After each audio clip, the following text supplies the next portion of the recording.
Olá, meus irmãos e minhas irmãs, tudo bem com vocês? Eu me chamo Eugênio Anunciação, ministro da Comunicação da IPEI do Brasil. Estou aqui com vocês no programa O Poder da Palavra com o pastor Naamã. Muito obrigado por estar aqui com a gente. Pastor, tudo bem?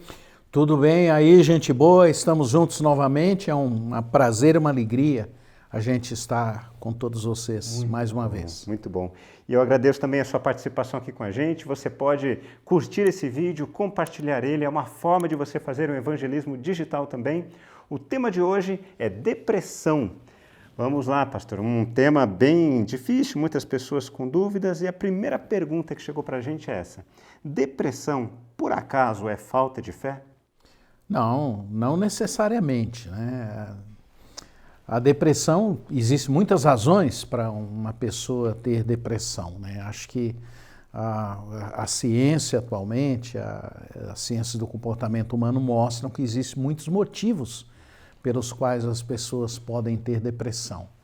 Então, dependendo das razões, a gente poderia dizer que não é falta de fé e dependendo da situação, a gente poderia dizer que é falta de fé.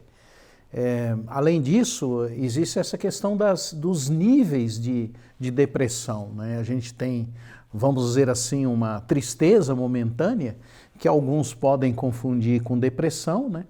E a gente tem depressões crônicas, né? Geradas até pelas situações orgânicas, né? De cada ser humano, de cada pessoa. Então, a gente não pode fazer essa afirmação assim tão categórica de que a depressão é falta de fé.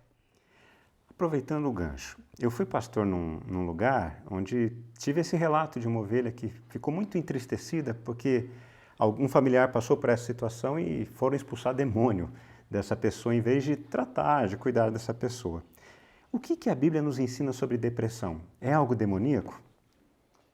Não, também, né? Não necessariamente. A gente não pode ficar afirmando que toda depressão ou que a depressão é algo demoníaco. Eu assim não encontro assim uma base bíblica para fazer essa afirmação categoricamente, né? E nem vejo nem não categoricamente, né, dizer que a depressão é demoníaca, né? Isso não tem base bíblica, porque na Bíblia há muitos relatos de depressão de pessoas totalmente confiantes em Deus, né? Então a gente não pode falar isso, afirmar isso. O máximo que a gente poderia dizer é que a depressão pode ser uma ação do inimigo na vida da pessoa.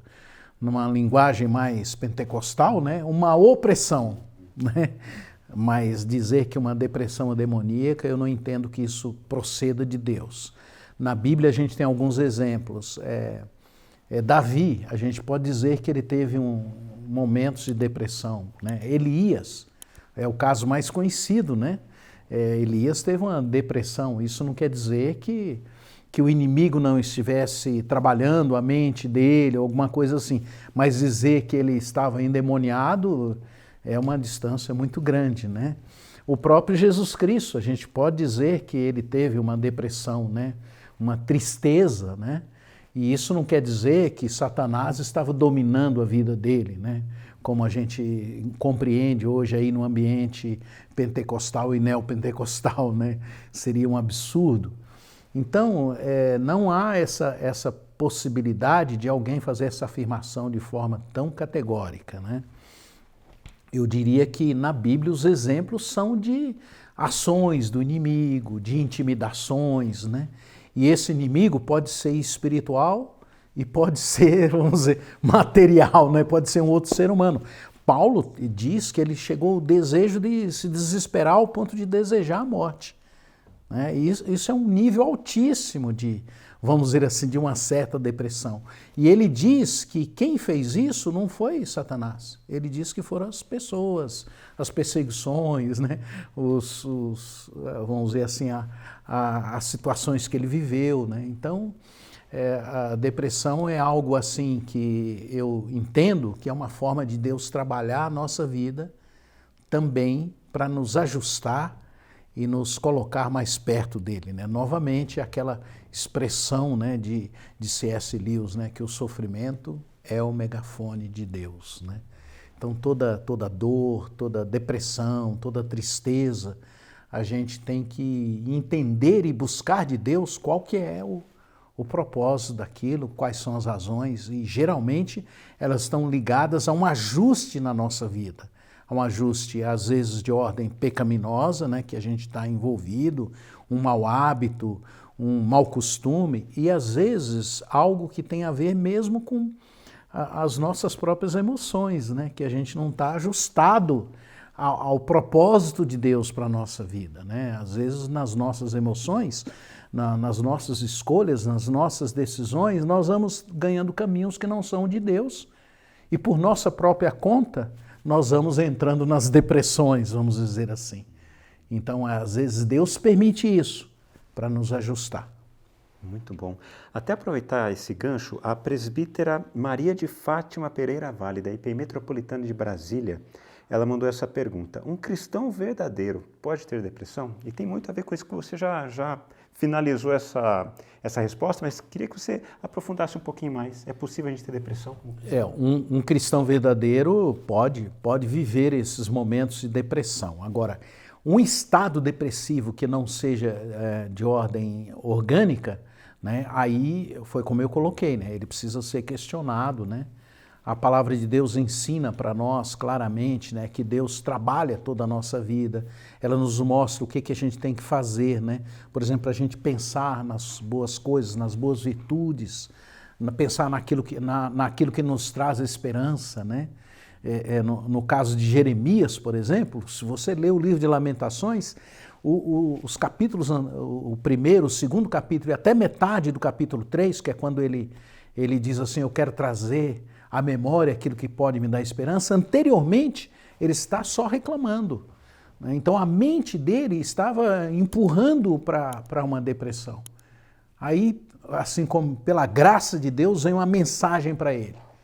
E aquilo, você percebe na leitura que houve uma profunda mudança de compreensão. Então a depressão vinha vindo ali, a tristeza, o pecado, a culpa, né, que geralmente são coisas que nos levam à depressão, os medos, né, e repentinamente ele muda. Ele diz assim, eu quero trazer à memória aquilo que pode me dar esperança. Então é só uma mudança de atitude. Então um cristão, ele precisa estar muito atento às emoções dele e perceber o que está por trás dessas emoções. Porque às vezes é a forma como nós lidamos com Deus, com o Senhor, com as pessoas ao nosso redor, né? E a gente fica muito envolvido com essas circunstâncias da vida, né? A palavra de Deus nos ensina que quando nós confiamos em Deus, as circunstâncias Deus vai cuidar delas, né? Nós não estamos livres delas. O Senhor é o meu pastor e nada me faltará. Então as pessoas começam a achar que esse nada me faltará é não ter problema na vida, né? E isso não é verdadeiro, né? É uma ilusão. Aí, na sequência ele diz, ainda que eu andasse pelo vale da sombra e da morte, não temeria mal algum. Quer dizer, ainda que não falte nada na nossa vida, nós vamos ter um vale da sombra e da morte para encarar sempre na nossa existência. Ele pode acontecer hoje, amanhã, daqui a pouco, daqui a alguns instantes. Então, a gente precisa estar preparado para isso. E isso implica em a gente entregar a nossa vida a Deus, confiar em Deus e viver uma vida voltada para Ele. Amém, amém. Que espetáculo. Vocês estão vendo o quanto a gente é abençoado pela palavra de Deus? Quero agradecer mais uma vez, Naamã, por você estar sendo instrumento de Deus nas nossas vidas, nos nossos corações. Sei que tem abençoado os nossos irmãos e irmãs, que Deus continue te iluminando. Amém. Eu espero que, de fato, você aproveite um pouco dessas coisas que a gente está falando e que você vá para a palavra de Deus e use a palavra de Deus não como um texto, mas como uma verdade, uma vida. E como eu disse, né, Jesus diz assim, eu sou o caminho, a verdade e a vida. Eu sou a palavra, ele diz. O poder da palavra, que ela entre no seu coração e ganhe a sua alma e as suas emoções. Amém. Quero encerrar nosso encontro dessa semana com uma palavra que eu ouvi do pastor Rodolfo Góes, também aqui da 2ª IPI de Maringá. Ele falou que nós fomos criados por Deus para adorar. Ou nós adoramos as nossas dores, os nossos lamentos, ou nós adoramos a Deus. E uma das formas de vencermos esse coração pesaroso, como o pastor Naaman comentou aqui, até na vida do profeta Jeremias, nós trazemos à memória aquilo que nos dá esperança. Que você alimente o seu coração com a esperança que há no poder da palavra do Senhor. Muito obrigado por estar aqui com a gente. Até a próxima semana. Um abraço. Até lá.